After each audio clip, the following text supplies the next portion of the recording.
पण एक लक्षात ठेवा, माणसाने स्वप्न सुद्धा कशी पाहावी, जी स्वप्न सत्यात उतरतील अशीच स्वप्न पाहावी. राजाई किती सुंदर बोललीस.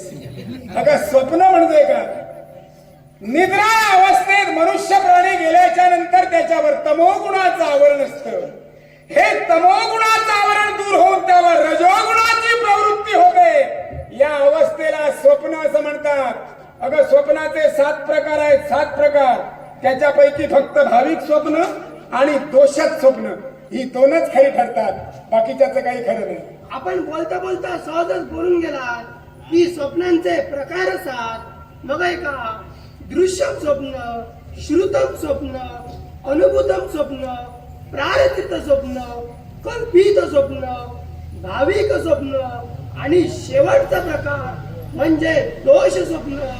आणि याच्यातलं आपण पाहिला ते म्हणजे भाविक स्वप्न. अति सुंदर सुंदर. तुला सांगतो, तुझं आणि माझं लग्न पावसातच झालं पाहिजे. कारण हे असले स्वप्नाचे प्रकार वगैरे हे पावसातच ऐकायला मिळतात, बाकी इतर वेळी ऐकायला मिळत नाही. राजाई अगं किती छान बोलतेस. अगं दिवसा आपण डोळ्याने पाहतो, रात्री आपल्या स्वप्नात दिसतं दृश्य स्वप्न. अगं दिवसा आपण कानाने ऐकतो, रात्री तशीच कृती आपल्याला कानाला ऐकू येते श्रुतम स्वप्न. दिवसा एखाद्याने आपल्या थोबाडीत मारली, रात्री स्वप्नात आपण ती तशीच अनुभवली अनुभूतम स्वप्न. अगं एखादी इच्छा पूर्ण व्हावी म्हणून देवाकडे साकडं घातलं, प्रार्थना केली, 4थं स्वप्न प्रार्थित स्वप्न. अगं ज्या ठिकाणी आपण गेलो नाही, ज्या ठिकाणी जाण्याचा योग कधी येणार नाही अशा ठिकाणी गेलो असं स्वप्नात दिसलं, 5वं स्वप्न कल्पित स्वप्न. 6वं स्वप्न म्हणजे भाविक स्वप्न. एखादी गोष्ट आपण ठरवतो, तशीच घडवतो, तशी घडते आणि ती तशीच स्वप्नात दिसते. हे 6वं स्वप्न म्हणजे भाविक स्वप्न. राहिले 7वं दोषक स्वप्न. माणसाच्या शरीरात निर्माण होणारे दोष यालाच म्हणतात स्वप्न दोष. या स्वप्नावर मी काही जास्त बोलणार नाही. ही 7 स्वप्न आणि त्याच्यातलं फक्त भाविक स्वप्न आणि दोषक स्वप्न ही 2च काही करतात. ही तुमच्या अंतरामध्ये जडलेली भाविक कल्पना आहे आणि त्याच कल्पनेच्या वातावरणात तर ही तुमची तयारी कदापि झेप करणे नव्हे. आणि प्रश्न जर का त्रितत्वाचा असेल, त्रिजातीच्या अस्तित्वाचा असेल, तर शेवटच्या क्षणापर्यंत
रे